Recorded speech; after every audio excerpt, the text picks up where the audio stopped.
Welcome to another episode of Get On This Level, virtual reality DJ set with Beat Saber.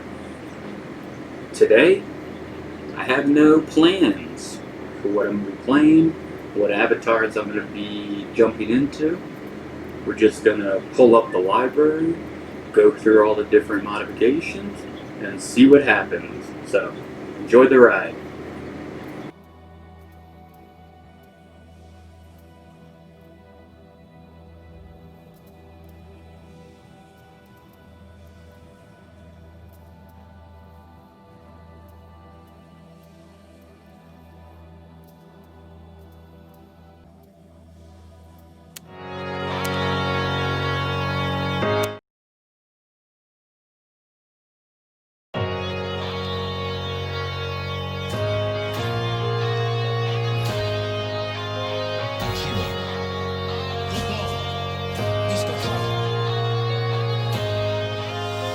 Gratitude.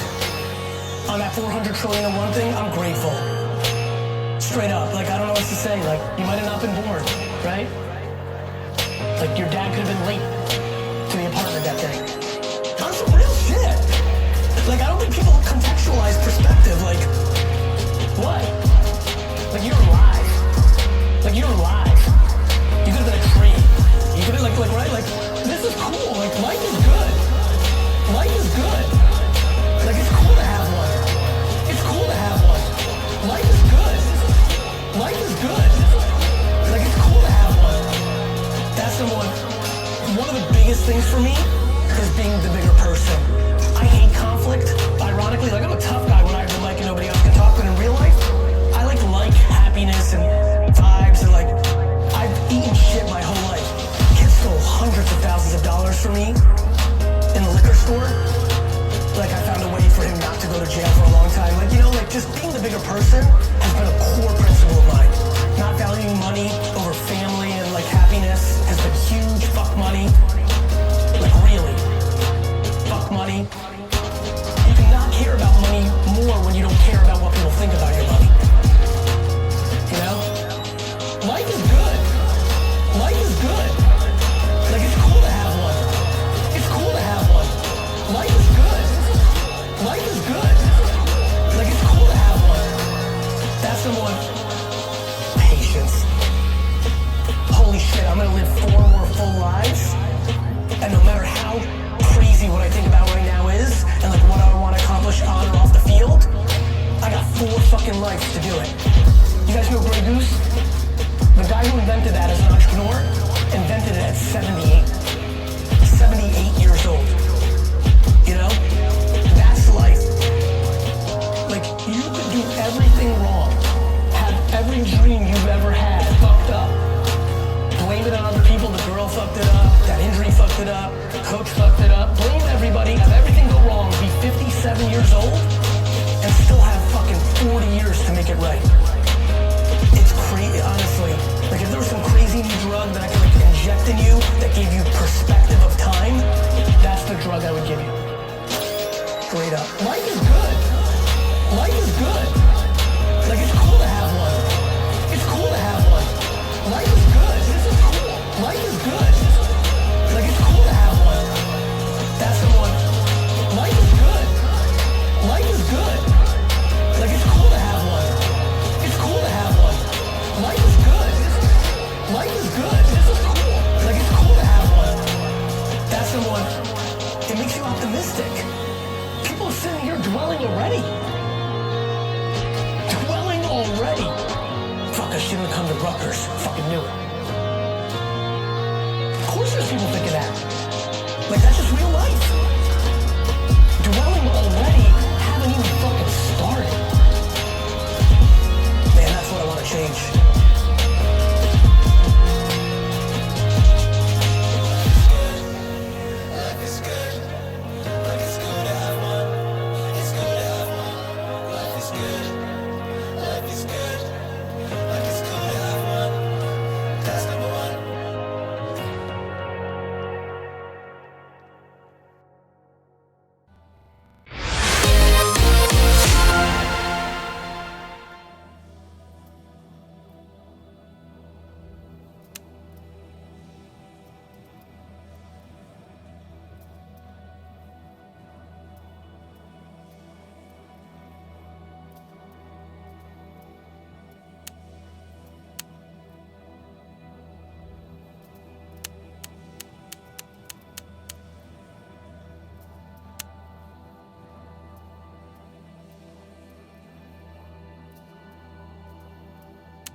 gratitude.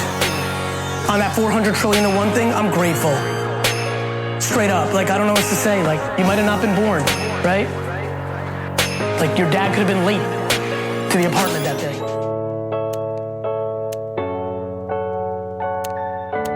Akira The Don. He's got clout.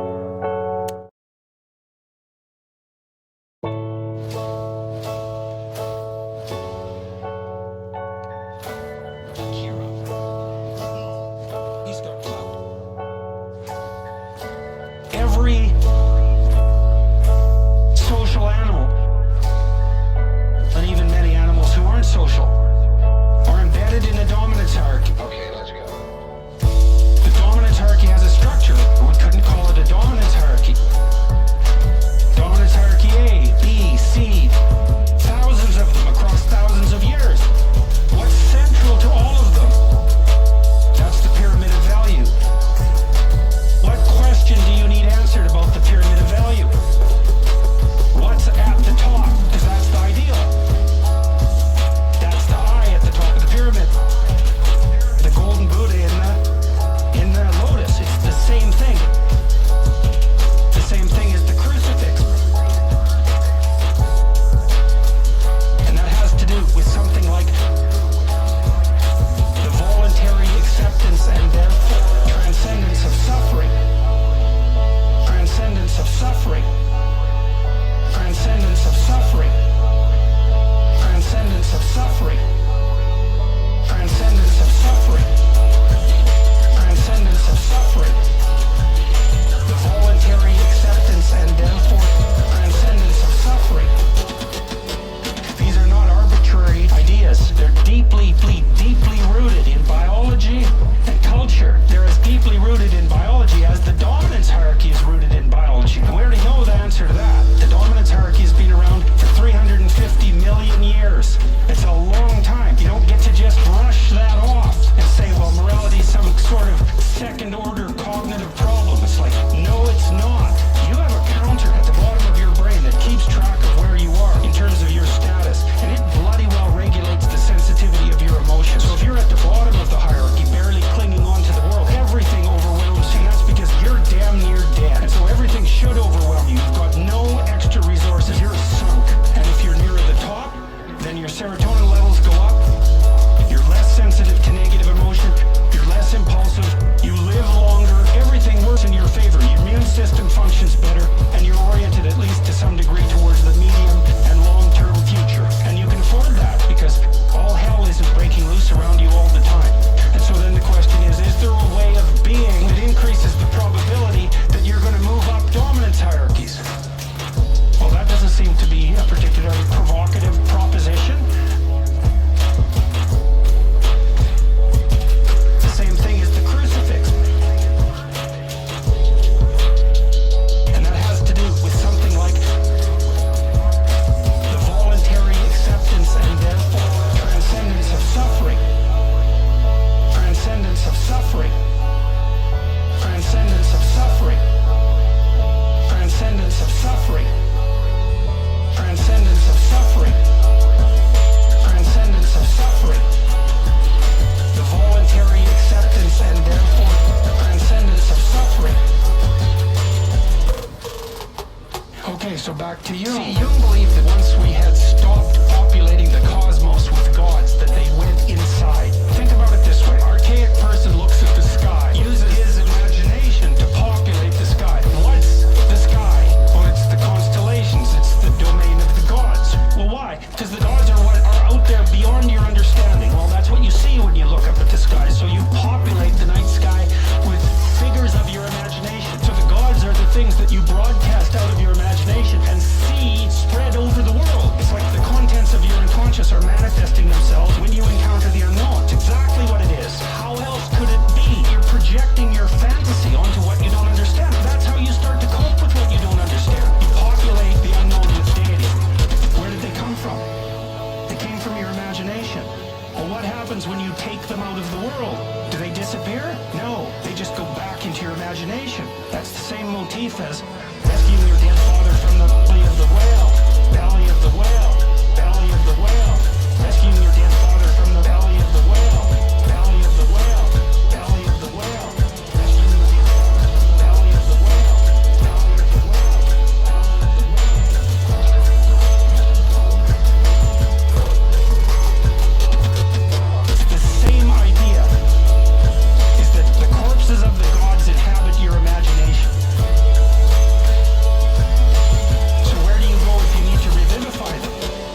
into your imagination.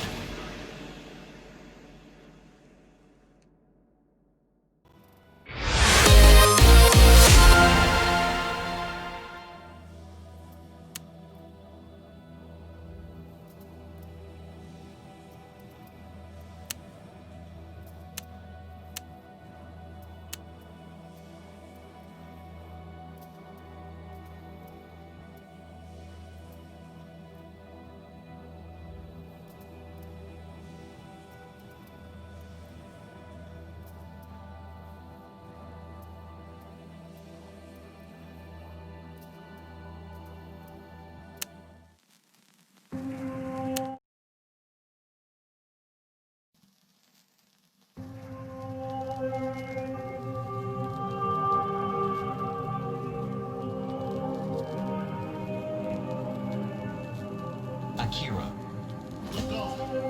One of the things I tend to do is to look at symbolic representations through the lens of evolutionary biology, rather than assuming that these representations are mere superstitions or play no functions. Like we have the idea that there's a deity that's father-like, so it's a disembodied spirit in some sense, that's eternal, that has eternal characteristics. It's like, okay, well, strip it of its metaphysics, if you strip it of its metaphysics, and just look at it as a biological phenomena. It's like, well, what might the idea that there's an eternal spirit of the Father, spirit of the Father. There's an eternal spirit of the Father, spirit of the Father.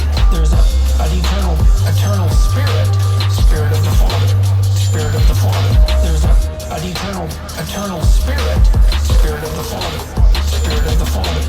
What might that be a reflection of? Well, it's like, well, there's you imitating your father, but your father imitated his father, and his father, and his father, and his father imitated his father. So in some sense, what your father actually imitated was the pattern of fathers across time. And you can think of the transcendent father as the pattern of fathers across time. When a child imitates his father in pretend play, when I'm pretending to be my father, I'm observing my father across multiple situations, and then I'm abstracting out the commonalities in behavior and attitude across those situations that make him father.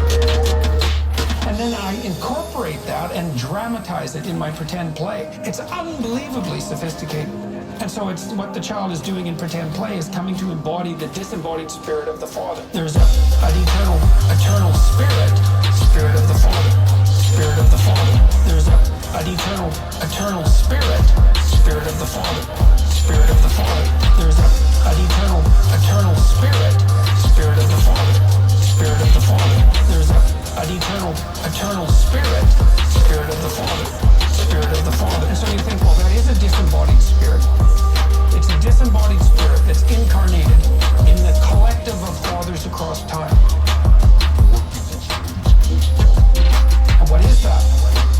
Well, it's a judge, that's for sure. It's a judge.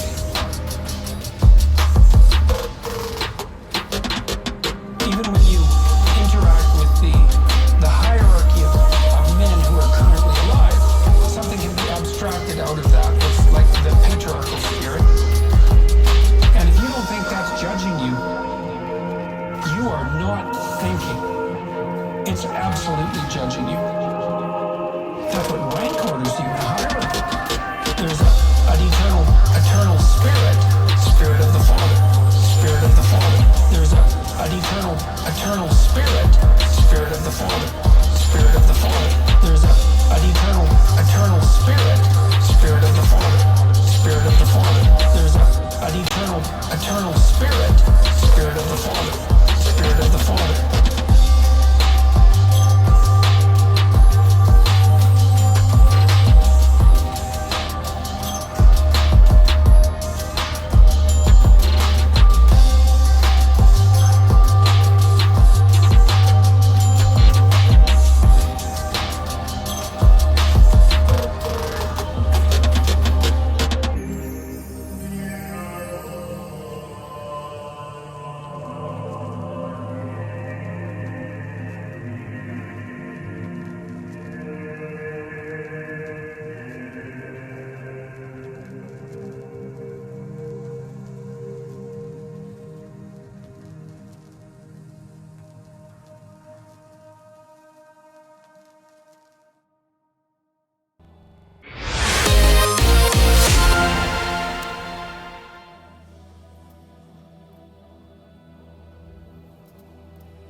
one of the things I tend to do is to look at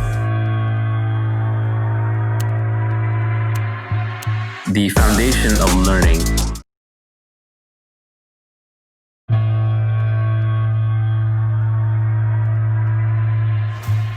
The foundation of learning is reading. I don't know a smart person who doesn't read and read all the time. The problem is, what do I read? How do I read? Because for most people it's a struggle, it's a chore. So the most important thing is just to learn how to educate yourself, and the way to educate yourself is to develop a love for reading. Read what you love until you love to read. Read what you love until you love to read. Read what you love until you love to read. Read what you love until you love to read. It's that simple. Everybody I know who reads a lot loves to read. And they love to read because they read books they loved. It's a little bit of a catch-22, but you basically want to start off just reading wherever you are, and then keep building up from there until reading becomes a habit. And then eventually you will just get bored of the simple stuff. You may start off reading fiction, then you might graduate to science fiction, then you may graduate to non-fiction, then you may graduate to science or philosophy or mathematics or whatever it is. But take your natural path and just read the things that interest you until you kind of understand them, and then you'll naturally move to the next thing, and the next thing, and the next thing, and the next thing, and the next thing. Read what you love until you love to read. Read what you love until you love to read. Read what you love until you love to read. Read what you love until you love to read. It's that simple. At some point, there's too much out there to read, and even reading is full of junk. There are actually things you can read, especially early on, that will program your brain a certain way, and then later things that you read, you will decide whether those things are true or false based on the earlier things. So it is important that you read foundational things. And the ultimate is when you walk into a library and you look at it up and down, and you don't fear any book. You know that you can take any book off the shelf, you can read it, you can understand it, you can absorb what is true, you can reject what is false, and you have a basis for working that out that is logical and not purely just based on opinions. Read what you love until you love to read. Read what you love until you love to read. Read what you love until you love to read. Read what you love until you love to read. It's that simple. The beauty of the internet is the entire Library of Alexandria times 10 is at your fingertips at all times. It's not the means of education or the means of learning are scarce. The means of learning are abundant. It's the desire to learn that's scarce. So you really have to cultivate that desire. And it's not even cultivated, you cannot lose it. Children have a natural curiosity. If you go to a young child who's first learning language, they're pretty much always asking, what's this, what's that, why is this, who's that? They're always asking questions. But one of the problems is that schools and our educational system and even our way of raising children replaces curiosity with compliance. And once you replace the curiosity with the compliance, you get an obedient factory worker, but you no longer get a creative thinker. And you need creativity. You need that ability to feed your own brain to learn whatever you want. Read what you love until you love to read. Read what you love until you love to read. Read what you love until you love to read. Read what you love until you love to read. It's that simple.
The Don.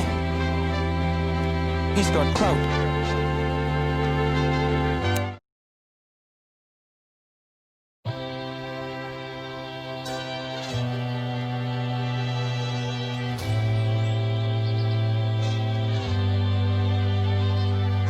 Akira.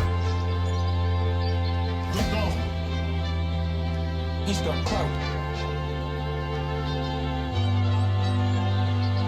When you wake up in the morning, tell yourself the people I deal with today will be meddling, ungrateful, arrogant, dishonest, jealous, and surly. They are like this because they can't tell good from evil. But I have seen the beauty of good and the ugliness of evil, and have recognized that the wrongdoer has a nature related to my own. Not of the same blood or birth, but the same mind, and possessing a share of the divine. Not of the same blood or birth, but the same mind, and possessing a share of the divine. So none of them can hurt me. No one can implicate me in ugliness, nor can I feel angry at my relative or hate it. We were born to work together like feet, hands, and eyes, like the two rows of teeth, upper and lower. To obstruct each other is unnatural. To feel anger at someone, to turn your back on it, these are obstructions. Yo, discard your thirst for books so you won't die in bitterness, but in cheerfulness and truth. Grateful to the gods from the bottom of your heart. Grateful to the gods from the bottom of your heart. Discard your thirst for books so you won't die in bitterness, but in cheerfulness and truth. Grateful to the gods from the bottom of your heart. Grateful to the gods from the bottom of your heart. Discard your thirst for books so you won't die in bitterness, but in cheerfulness and truth. Grateful to the gods from the bottom of your heart. Grateful to the gods from the bottom of your heart. Whatever this is that I am, it is flesh, a little spirit, and intelligence. Throw away your books. Stop letting yourself be distracted. That is not allowed. Instead, as if you were dying right now, despise your flesh. A mess of blood, pieces of bone, a woven tangle of nerves, veins, arteries. Consider what the spirit is. Air, and never the same air, but vomited out and gulped in again every instant. Finally, the intelligence. Think of it this way. You are a whole man. Stop allowing your mind to be a slave, to be jerked about by selfish impulses, to kick against fate and the present, to mistrust the future. What is divine is full of providence. Even chance is not divorced from nature, from the inweaving and infolding of things governed by providence. Everything proceeds from it. And then there is necessity and the needs of the whole world, of which you are a part. Whatever the nature of the whole does and whatever serves to maintain it is good for every part of nature. The world is maintained by change in the elements and in the things they compose. That should be enough for you. Treat it as an axiom. Discard your thirst for books so you won't die in bitterness, but in cheerfulness and truth. Grateful to the gods from the bottom of your heart. Grateful to the gods from the bottom of your heart. Discard your thirst for books so you won't die in bitterness, but in cheerfulness and truth. Grateful to the gods from the bottom of your heart. Gods from the bottom of your heart. Discard your thirst for books so you won't die in bitterness, but in cheerfulness and truth. Grateful to the gods from the bottom of your heart. Grateful to the gods from the bottom of your heart. Oh, what a glorious thing, waking up in the morning, baby. Oh, what a glorious thing, get to have a whole day. Oh, what a glorious thing, waking up in the morning, baby.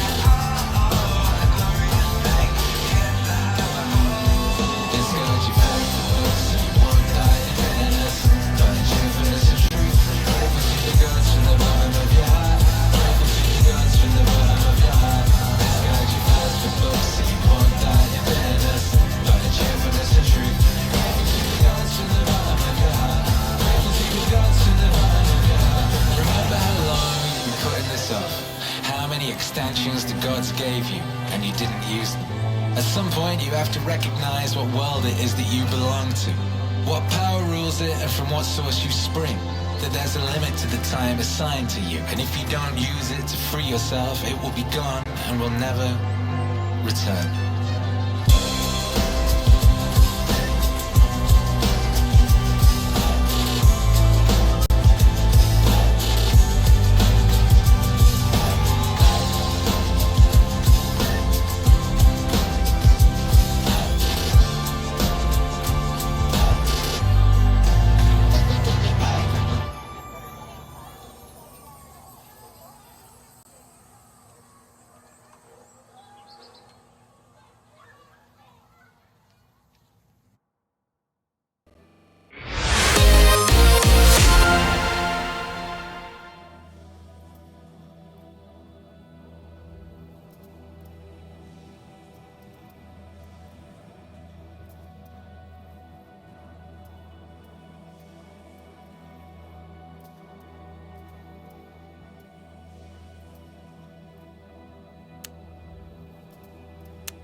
Akira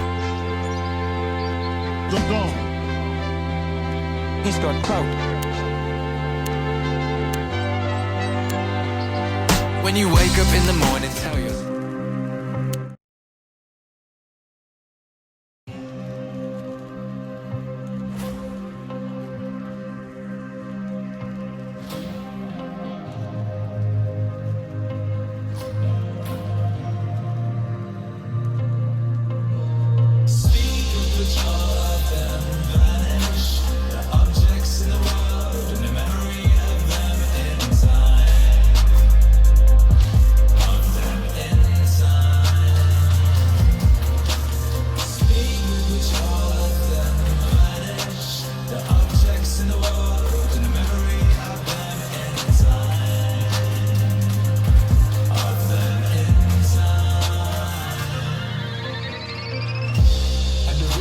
With the things that senses experience, especially those that entice us with pleasure or frighten us with pain, or are loudly trumpeted by pride.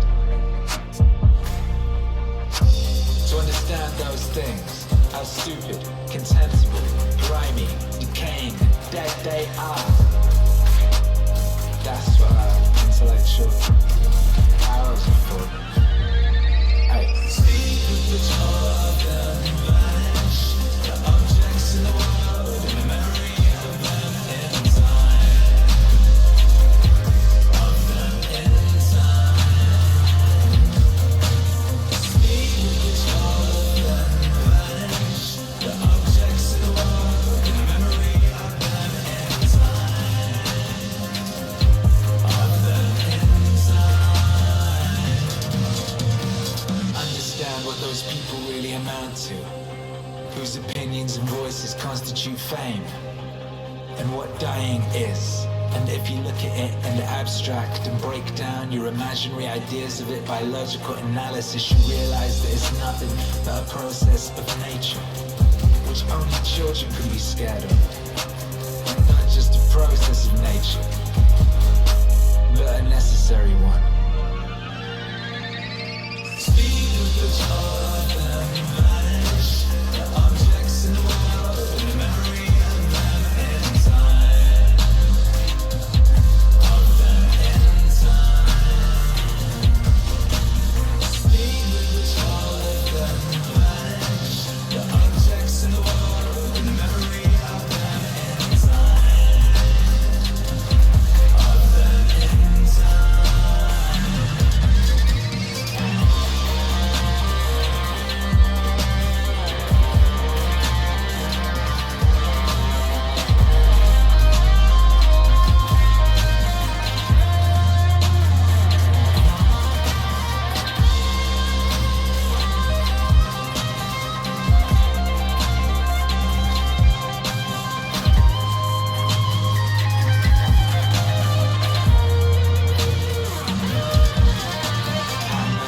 Grasps God with what part of himself he does so, and how that part is conditioned when he does.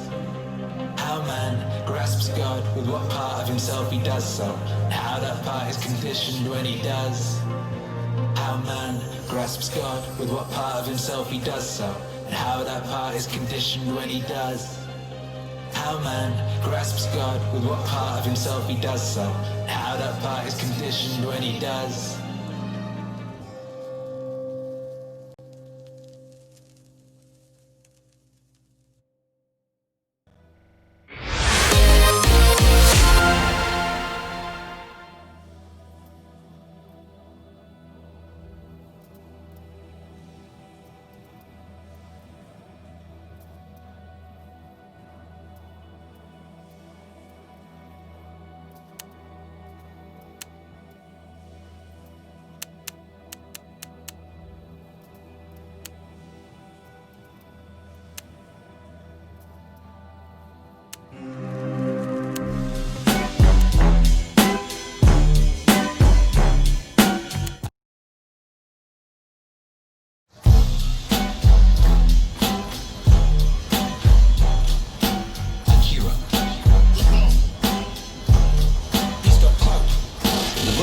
In Japan, call it Jiji Muge. Gigi Mugi. Between event and event, there is no block. And they represent this imagistically as a network. Imagine a multidimensional spider web covered in dew in the morning. And every single drop of dew on this web contains in it the reflections of all the other drops of dew. And of course, in turn, in every drop of dew that one drop reflects, there is the reflection of all the others again. And they use this image to represent the interdependence of everything in the world. You see, it takes two. We could have so much fun, but it takes more than one.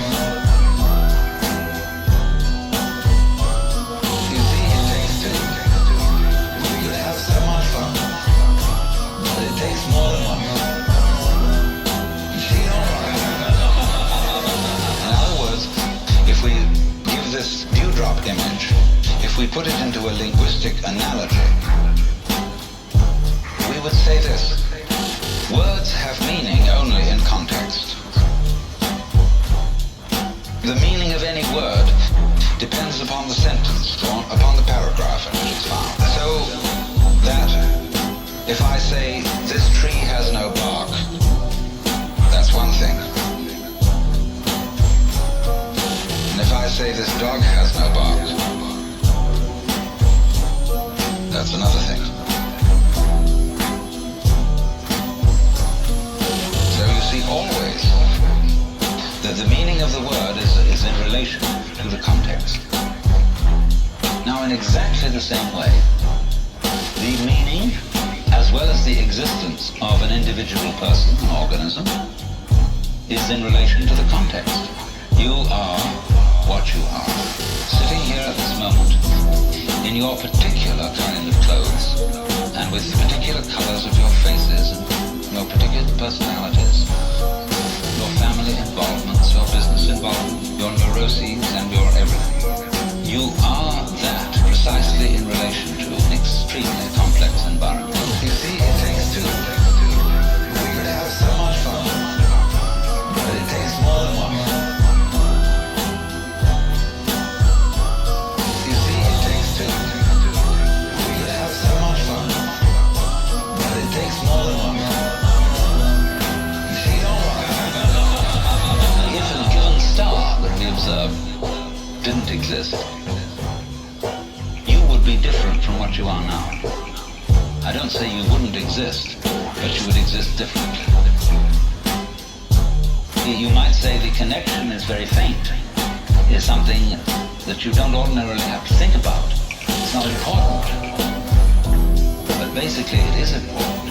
Only you say, I don't have to think about it, because it's there all the time.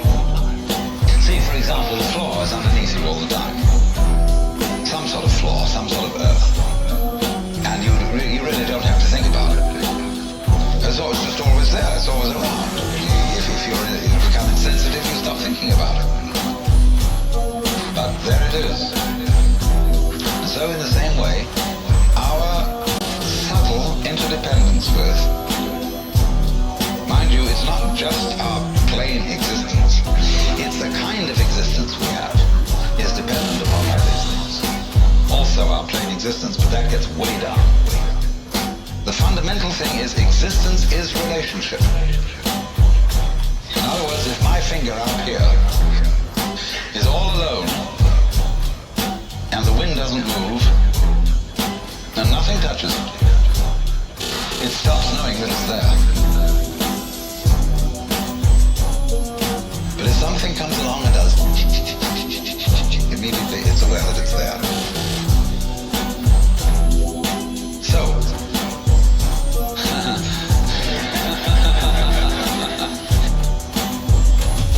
you see, it takes two. We could have so much fun, but it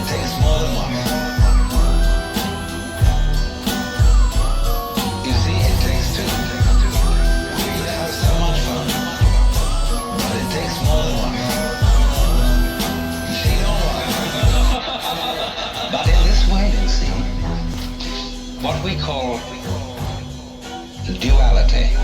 Well, you can see, can't you, how duality is fundamental. It takes two. But duality is always the same.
G Mugen. Between event and event, there is no block.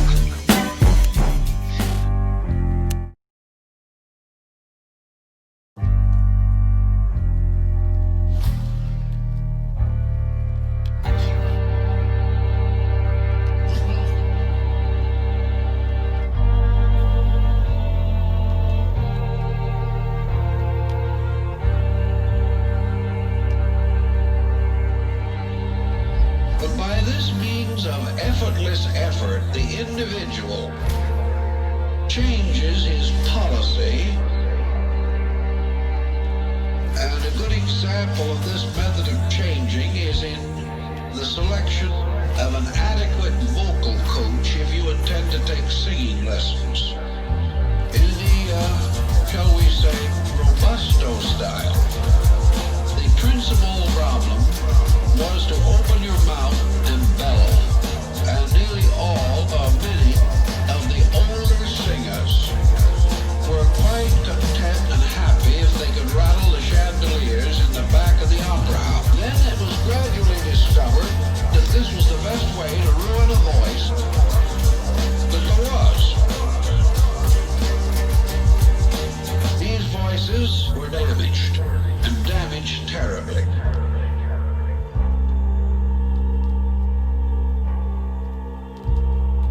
Today we know that the best way to learn to vocalize is to reduce effort. Today we know that the best way to learn to vocalize is to reduce effort. The principal problem that every singer has to get rid of is his own throat. If he could lose it, he would sing better.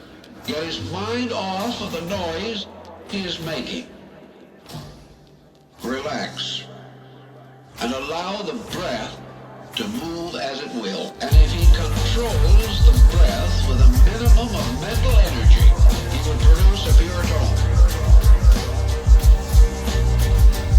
Or if he gets behind it and shoves with everything he has, he will develop only a badly pressured, badly trained voice. Today we know that the best way to learn to vocalize is to reduce effort. Today we know that the best way to learn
just mow along.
When they could just mow a lawn.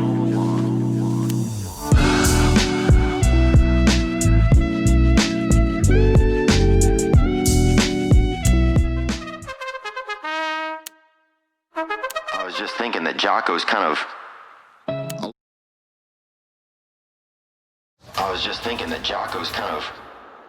A lot of people can be real father figures for me.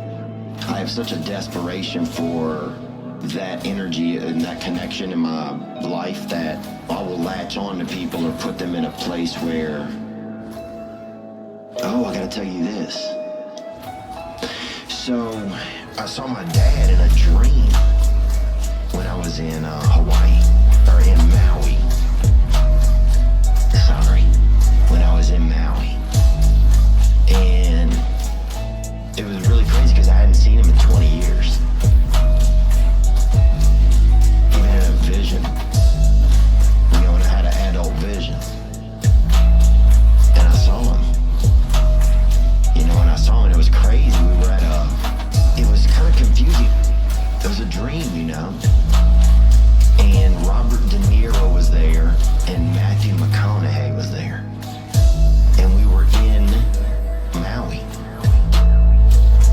My dad was in one room, eating at a table, and Matthew McConaughey and Robert De Niro were in another room. And my dad wanted to come and meet Matthew McConaughey, but he didn't want to meet Robert De Niro. And so I was trying to mediate between the two of them. And finally, my dad and Matthew McConaughey got to meet each other, which doesn't mean anything, but it was just interesting to see my father. I hadn't seen him. I saw my dad in a dream. I saw my dad in a dream. I hadn't seen him in 20 years. I saw my dad in a dream. I saw my dad in a dream. I hadn't seen him in 20 years. In a vision. I'd seen him in pictures and I'd seen him in just, you know, imagination what he looked like or something, but I hadn't seen him really. And it made me think that my dad lives in Hawaii or something, you know, like I was like, oh, is this where he's been? And it made me think, well, of course this is where he's been. This is where I would be. It is stunning. Oh yeah, I got to see my dad, man. I got to see him. It was I just didn't know. I didn't know that he's been in Hawaii or been, you know, that he's been there. And he was healthy. He was healthier looking than I'd ever seen him in my whole life.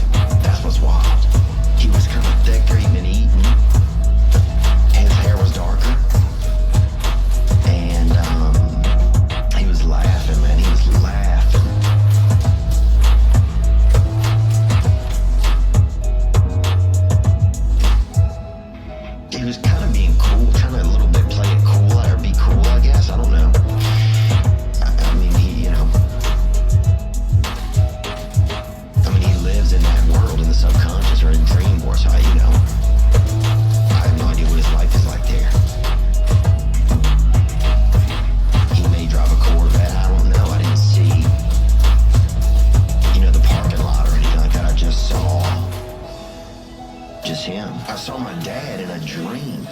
I saw my dad in a dream. I hadn't seen him in 20 years. Even in a vision. I saw my dad in a dream. I saw my dad in a dream. I hadn't seen him in 20 years. Even in a vision.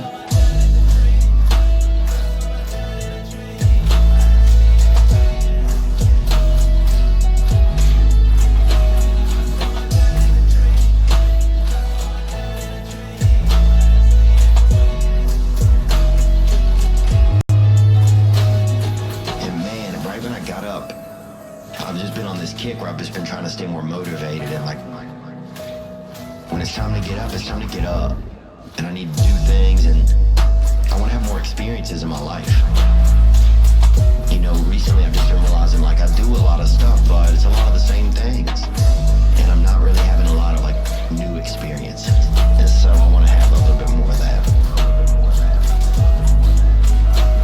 Man, I wish I'd have just laid back down and tried to go right back and see him. You know, wherever he was, but it's just so funny. I mean, I've slept in, you know, in the past 20 years, I've probably fallen asleep in, you know, 42 states and 15 or 20 or 30, you know, I don't know, countries. And not once did I see my father, and then, bam, I'm in Maui, and there he is.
Luke, I am your father. Akira. One of the things I tend to do is to look at symbolic representations through the lens of evolutionary biology, rather than assuming that these representations are mere superstitions or play no functions. Like we have the idea that there's a deity that's father-like. So it's a disembodied spirit in some sense that's eternal, that has eternal characteristics. It's like, okay, well, strip it of its metaphysics, if you strip it of its metaphysics, and just look at it as a biological phenomena. It's like, well, what might the idea that there's an eternal spirit of the Father, Spirit of the Father. There's an eternal spirit of the Father, Spirit of the Father. There's an eternal spirit of the Father, Spirit of the Father. There's an eternal spirit of the Father, Spirit of the Father. What might that be a reflection of? Well, it's like, well, there's you imitating your father, but your father imitated his father, and his father, and his father, and his father imitated his father. So in some sense, what your father actually imitated was the pattern of fathers across time. And you can think of the transcendent father as the pattern of fathers across time. When a child imitates his father in pretend play, when I'm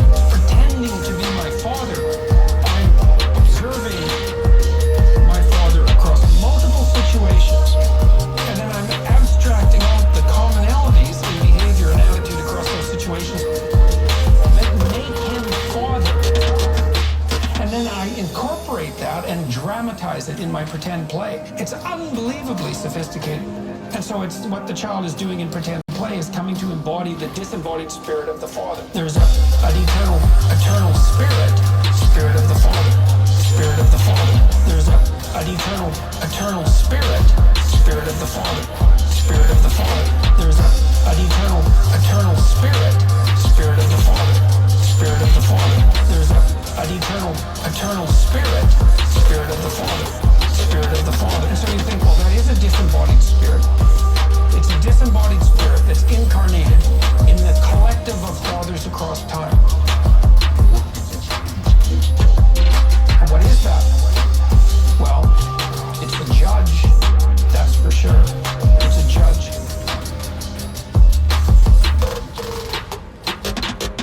Even when you interact with the hierarchy of men who are currently alive, something can be abstracted out of that. It's like the patriarchal spirit. And if you don't think that's judging you, you are not thinking. It's absolutely judging you. That's what rank orders you in a hierarchy. There's an eternal spirit, spirit of the Father, spirit of the Father. There's an eternal spirit, spirit of the Father, spirit of the Father. There's an eternal spirit, spirit of the Father, spirit of the Father. There's an eternal spirit, spirit of the Father, spirit of the Father.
Akira. One of the things I tend to do is to look at symbolic representations through the lens of evolutionary biology, rather than assuming that these representations are mere superstitions or play no functions. Like we have the idea that there's a...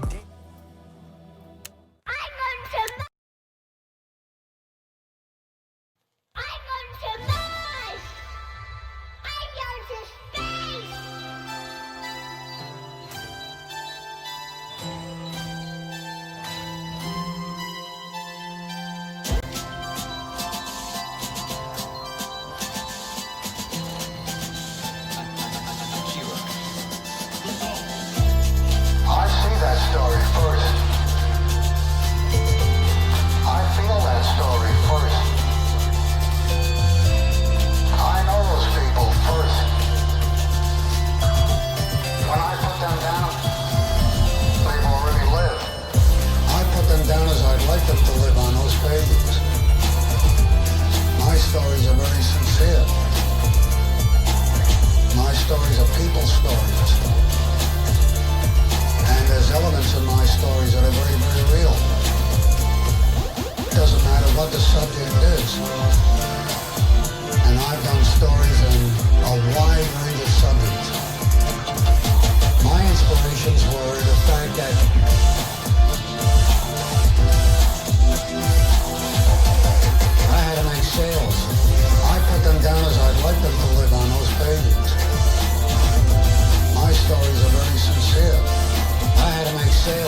the stereotypes. In other words, I couldn't depend on gangsters. I had to get something new. For some reason, I went to the Bible. I came up with Galactus. I put them down as I'd like them to live on those pages. My stories are very sincere. I came up with Galactus. I put them down as I'd like them to live on those pages. My stories are very sincere. I came up with Galactus. And there I was in front of this tremendous figure who I knew very well because I've always felt him, and I certainly couldn't treat him in the same way that I would any ordinary mortal. And I remember in my first story, I had to back away from him to resolve that story. And of course, the Silver Surfer is a fallen angel. And when Galactus relegated him to Earth, he stayed on Earth. And that was the beginning of his adventure. And they were figures that had never before been used in comics. They were above mythic figures. And of course, they were the first gods. And I began thinking along those lines. The new gods evolved from those lines. And I began to ask myself, everybody else had their gods, what are ours?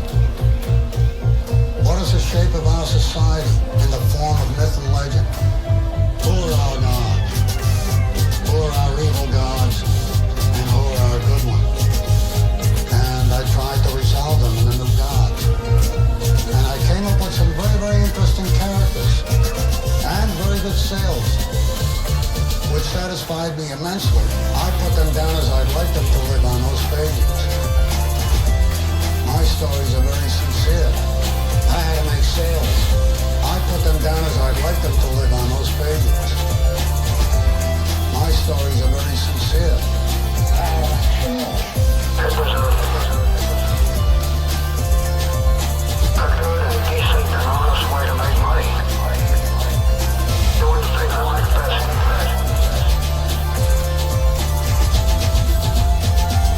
Telling stories. I did the stories and I did the illustrations. Sometimes they would send us scripts, but I throw them out the window.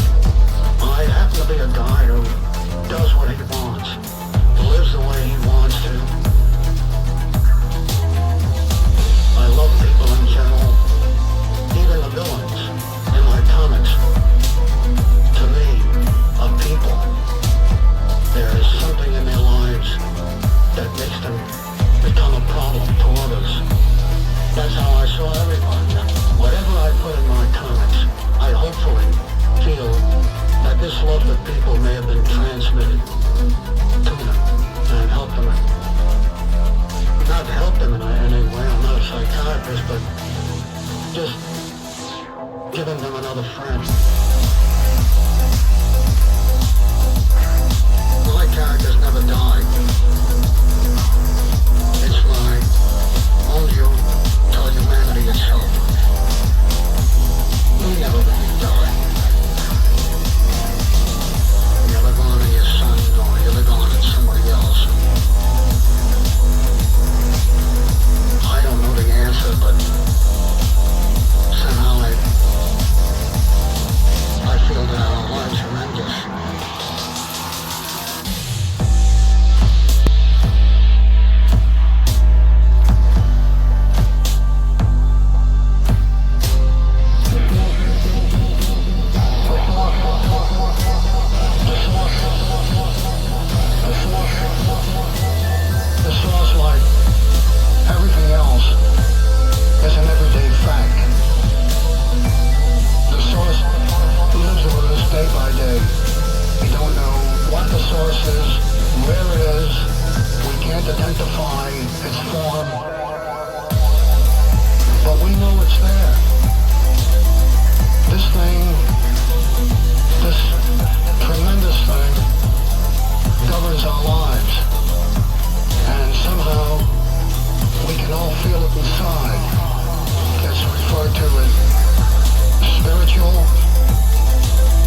To refer to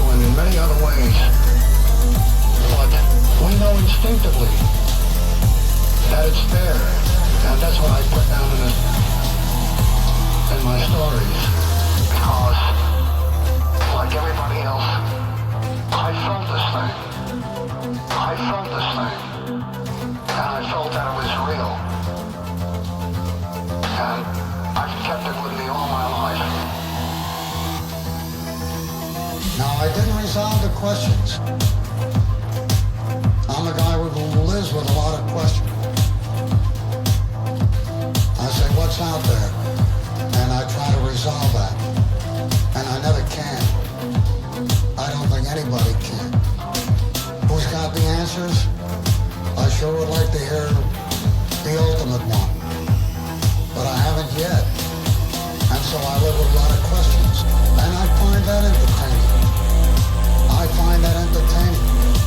And if my life would have went tomorrow, it would be fulfilled in that manner. I would say the questions have been terrific.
reason why I got every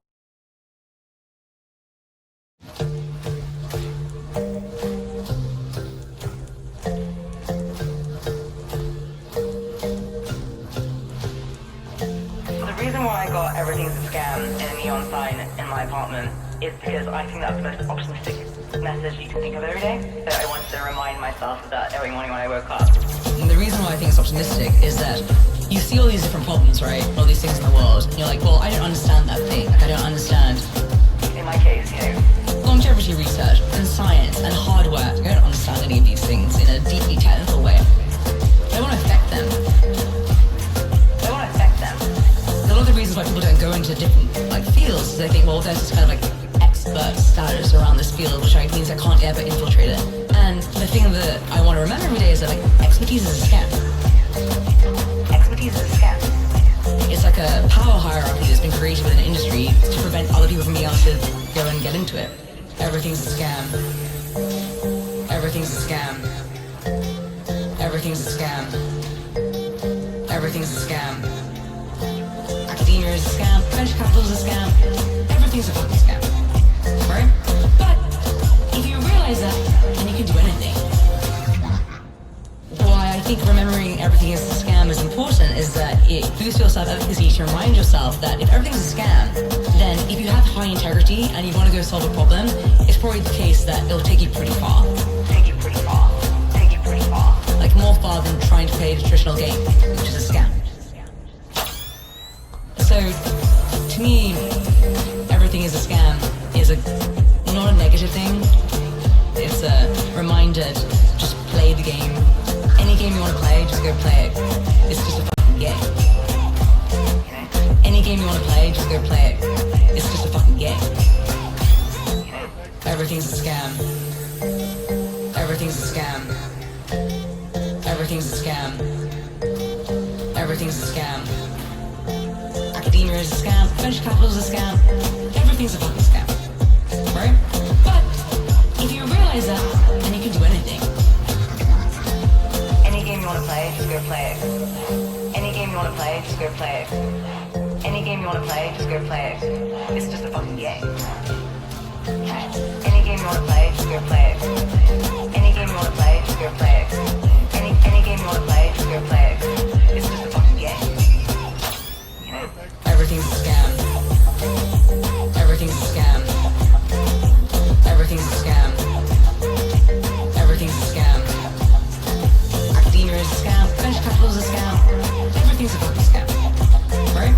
But if you realize that, then you can do anything. And you can do anything. do anything. You can do anything.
refinance your mortgage.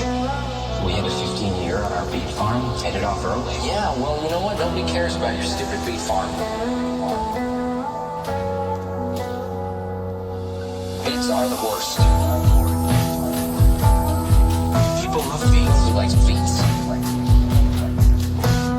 Nobody likes beets, Dwight. Why don't you grow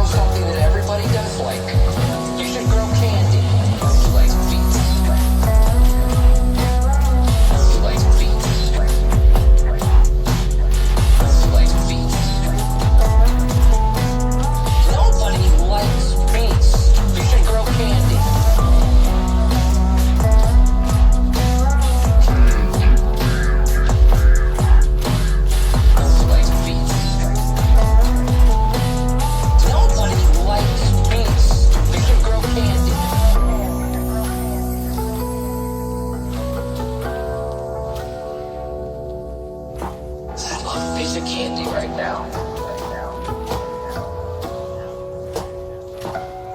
Love beat.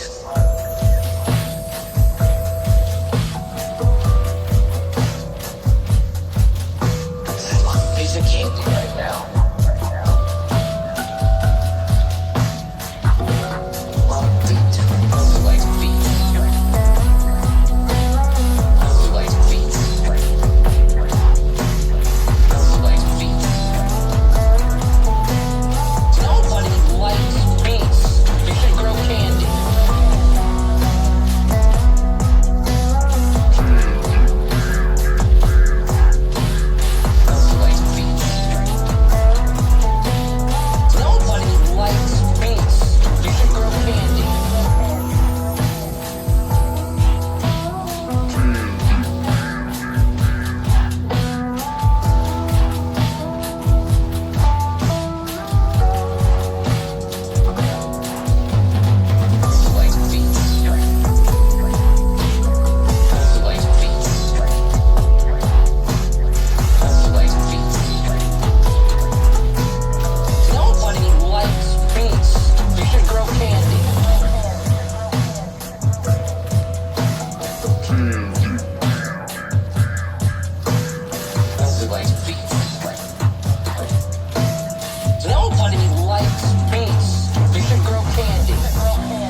Before I started traveling, I thought that the human race as a whole would turn on itself at any moment. You know, venal, petty, cruel, arbitrary. And it's true that all of those things exist in this world, but I meet mostly pretty nice people. Doing the best they can, often under very, very difficult conditions. I met a lot of very nice people who've done very, very bad things that conflict with my deeply held conceptions of justice, or sexual equality, or acceptable practice, or religious views. There are a lot of gray areas in travel. But I think that on balance, the world is filled with people doing the best they can, you know? Best they can, you know? Be humble, be grateful. Be humble, be grateful.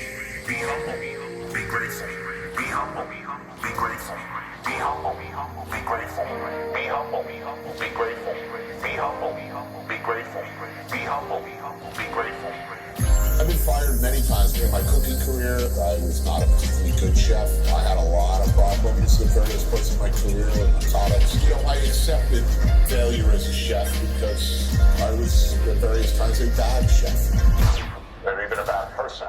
These days, if I fail, it's because I tried to do something and did not succeed. Or I just was not able to do what I hoped to do or wanted to do. But I would much rather that. I would much rather fail gloriously than not try. But I'm not interested in telling stories with confidence. Looking to tell them with some style and originality and some creativity.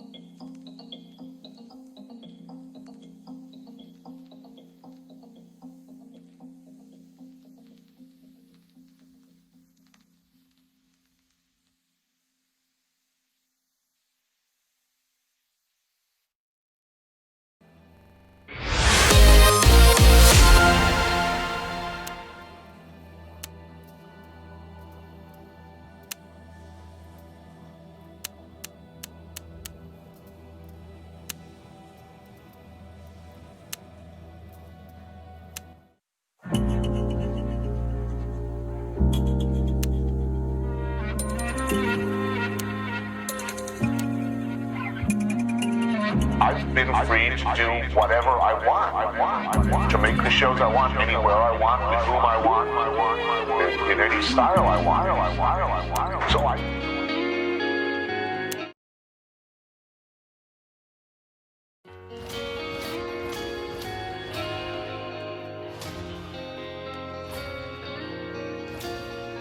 Akira. It's for the heroes. You have to be the hero of your own story. And you can do that. You have to be the hero of your own story. And you can do that. 90% of it is just showing up. Get there and start working. Like, you're not gonna feel perfect every day. Gotta be those days you push through. This is what I want you to do. Write down what you would like to fix about your life. If you're 30 pounds overweight, you want to lose 30 pounds? Do it the right way. Write down what you eat. Exercise every day. Force yourself to do it.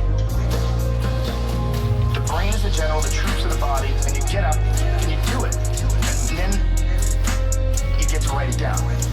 You know, you're doing what you gotta do to get by, but ultimately you're not respecting yourself. I think we all have a certain amount of appreciation and respect for hero figures. We all look at the guy who never lies, always does the right thing, and fucking helps everybody out, and that's the John Wayne character, you know, that's the ultimate hero. The ultimate hero. You have to be the hero of your own story. And you can do that. You have to be the hero of your own story. And you can do that. And when you look at your own life and you don't stack up, you're a thief, you stole money from your wife's purse, and you don't want to smoke cigarettes, but you fucking have to. You can't deal with the stress of smoke. You devalue yourself. You slowly start devaluing yourself. You look at yourself and you realize that if you were judging yourself, you would judge yourself unfaithfully. You can't pretend you're the hero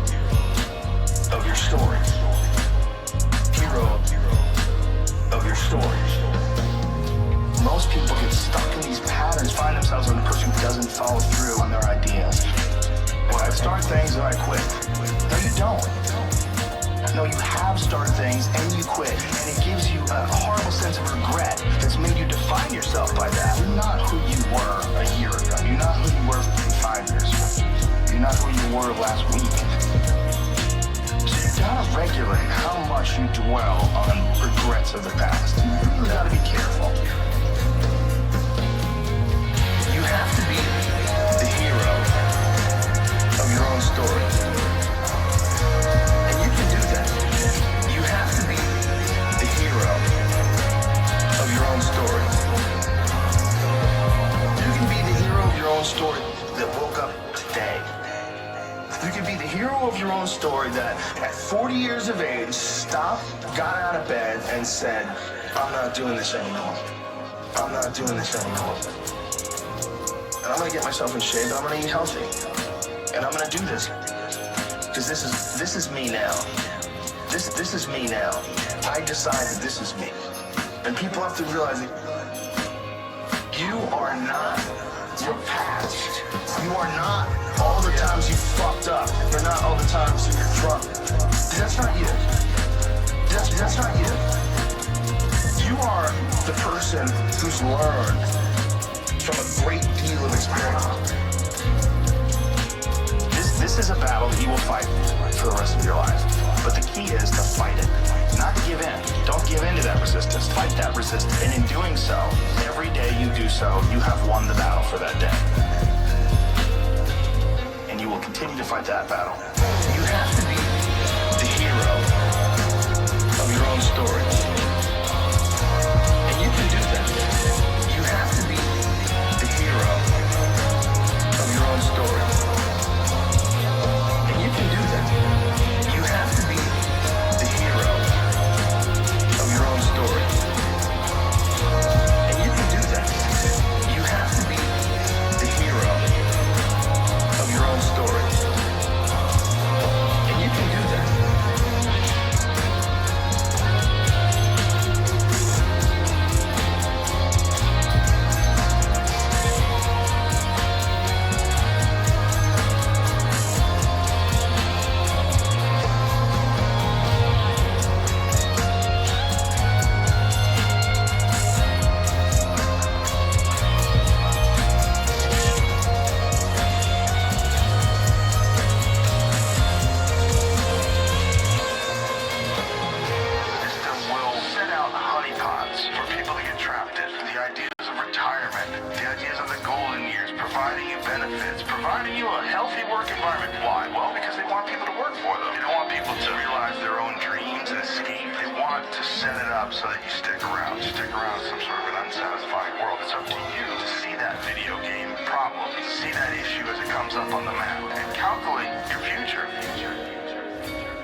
Fear. Fear is the mind killer. I must not fear. Fear is the mind killer. Fear is the little death that brings total obliteration.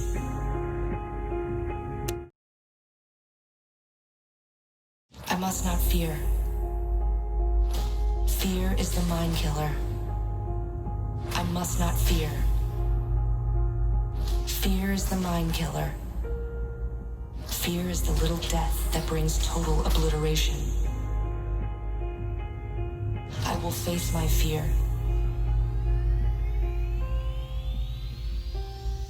I will permit it to pass over me and through me. And when it has gone past, I will turn the inner eye to see its path.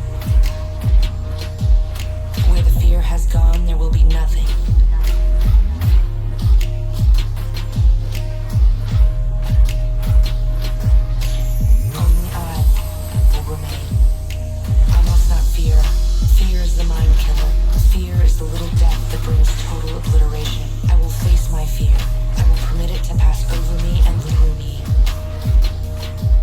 And when it has gone past, I will turn the inner eye to see its path. Where the fear has gone, there will be nothing.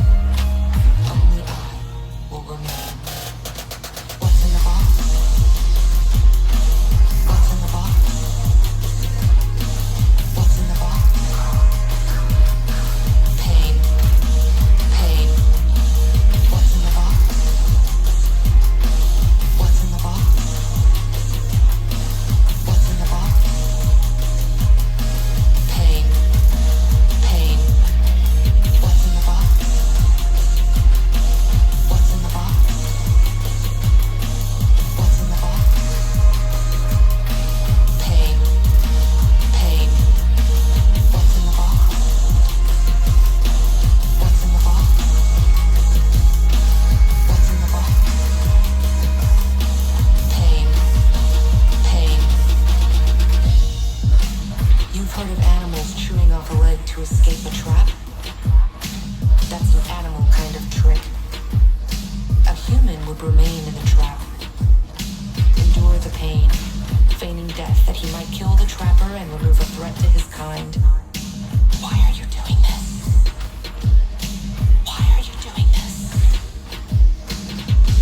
To determine if you're human, be silent.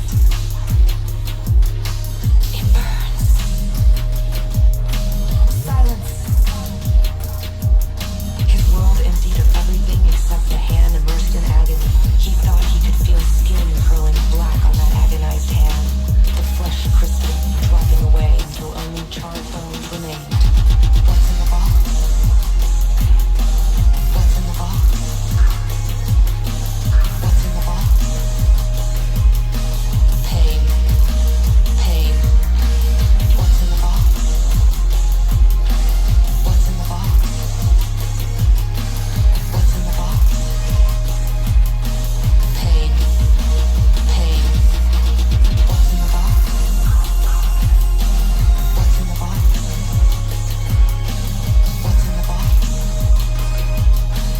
Pain. Pain. What's in the box? What's in the box? What's in the box? Pain. Pain. It stopped, as though a switch had been turned off. The pain stopped.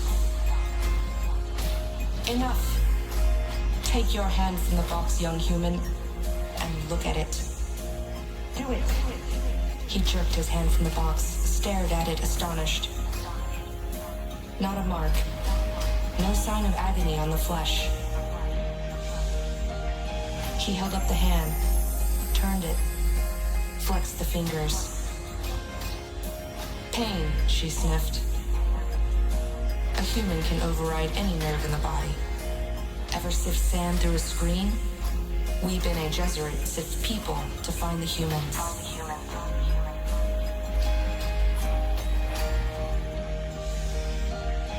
Paul felt that he had been infected with terrible purpose. He did not know yet what the terrible purpose was. Why do you test for humans?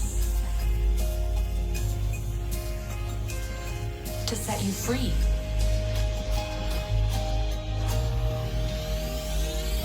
To set you free. Free?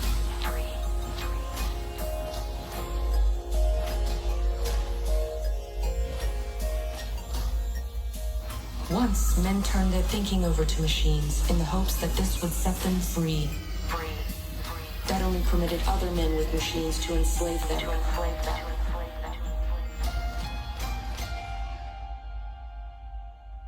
Thou shalt not make a machine the likeness of a human mind.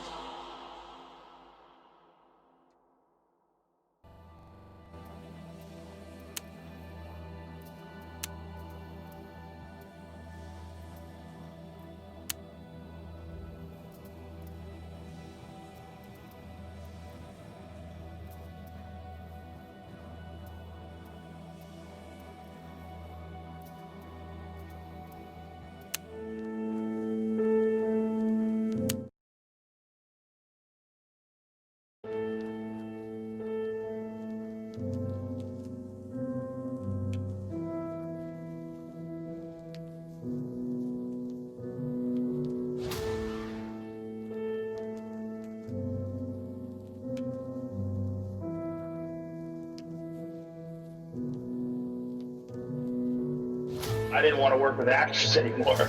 So I was happy that Fear Factor was no actors. Since I had a background in coaching, I was used to teaching people and I was used to encouraging people and getting people motivated. When someone was nervous and they're about to do something, I could grab them and go, look at me. You can do this. Look at me. You can do this. Look at me. You can do this. This is going to define you. If you back off, get scared, and give in to your fear, this is going to define you. Look at me. You can do this. Look at me. You can do this. If you just press forward, realize you can do this and succeed, it will define you in a positive way to do this. It was completely unexpected. Because I thought the gig was just going to be these people do these crazy things. I'd make fun of it, you know, and we all cheer, and it would all play itself out as a reality show. But somewhere along the line, especially when they became really nervous, it was very intense. There was moments where I wanted these people to win. You know, I wanted these people to do their best. I wanted these people to succeed. There was one time, there was this father and the son competing against a mother and the daughter. And the father and the son were kind of jerks. And they thought that they were going to win. The parent and child teams had gotten down to 2. And it was the man and his son versus a woman and her daughter. And everybody thought these jerks were going to win. We were kind of bummed out about it. But the woman and her child, they just rose to the occasion. I mean, I remember talking to them and firing them up. I didn't know if they could do it. I didn't know if they could do it. Look at me. You can do this. Look at me. You can do this. This is going to define you. If you back off, get scared, and give in to your fear, this is going to define you. Look at me. You can do this. Look at me. You can do this. If you just press forward, realize you can do this and succeed, it will define you in a positive way to do this. It was some crazy thing that they had to climb and do this thing, had to gather flags. It was all the time. The kind of jerky son, the jerky dad, they kept screwing up. They fucked up because they kind of taken it for granted that they were going to win. A lot of times jerks are just insecure. And when they're under pressure, when they're really faced with real pressure, this is the real moment. Who are you really? Who are you really? Fuck all that talk. Who are you really? They fall apart.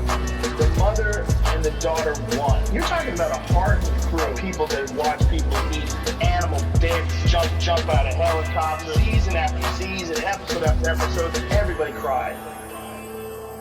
The Canada people, I don't cry now if I'm thinking about it. Just seeing their spirit when they were figuring out a way to win, watching them win, or to this day. Look at me. You can do this. Look at me. You can do this. This is going to define you. If you back off, get scared, and give in to your fear, this is going to define you. Look at me. You can do this. Look at me. You can do this. If you just press and realize you can do this and succeed, it will define you in a positive way to do this. The sad things. I cheer up for happy things. It's never been sad things. It's very hard to get me to cry, but sad things. I'm trying. Success. People pulling through. When someone has a particularly incredible performance, I have to fight off tearing up. I feel so happy. With sad things, I can objectively analyze them, and I cannot get sad. I can understand that this is just life, and it is what it is. I mean, I won't feel good, but I won't start weeping. I don't weep for sad things the way I weep for happy. I can rationalize and understand sorrow. I can internalize it. I get it.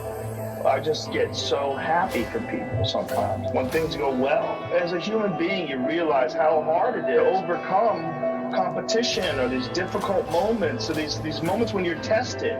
And you know there's fears and insecurities of these people have to battle, as well as the actual physical task in front of them. There's so much going on. Look at me. You can do this. Look at me. You can do this. This is going to define you. If you back off, get scared, and give in to your fear, this is going to define you. Look at me. You can do this. Look at me. You can do this. If you this press will realize you can do this and succeed. It will define you in a positive way to do this. You can do this. You can do this. You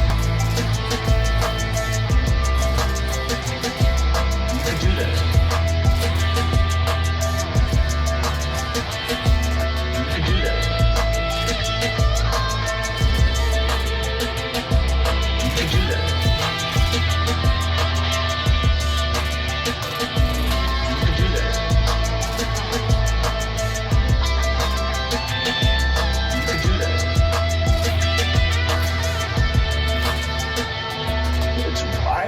Student of human will. I love stories of discipline and success. I don't even like going to movies where they're sad. I'm not interested. I know it's sadness. I've been sad. I get it. I'm not interested in getting that in a form of entertainment. I like success. I like seeing people triumph. I like seeing the human spirit manifest itself in spectacular ways.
have to be the hero of your own story.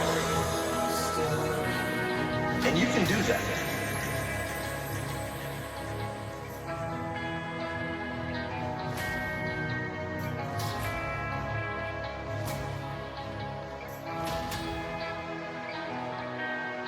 And you can do that.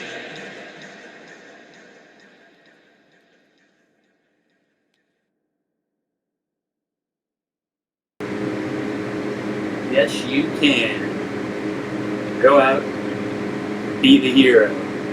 You can do it. You have been listening to another episode of Virtual Reality DJ Set using Beat Saber. Go out, have a great life. Live it. Be the best you can be. No matter who you are. Whatever it is that you want to do, go after it. Thanks for being here. See you tomorrow.